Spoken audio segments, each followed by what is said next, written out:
Ladies and gentlemen, welcome to another video. In this video, we're going to be talking about how to recover Telegram account without a SIM. So let's get straight into the video. Well, this is a very hard topic. So the first thing you want to do is check if you are logged in another device. If you are already logged in on another device, then it is going to be very easy to go ahead and log in right from that device. If that is not the case, you might need to simply go ahead and check on your other device.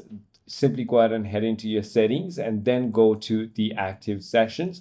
There you can simply go ahead and keep your existing session active, and you can simply go ahead and stay logged in order to go ahead and recover without a SIM.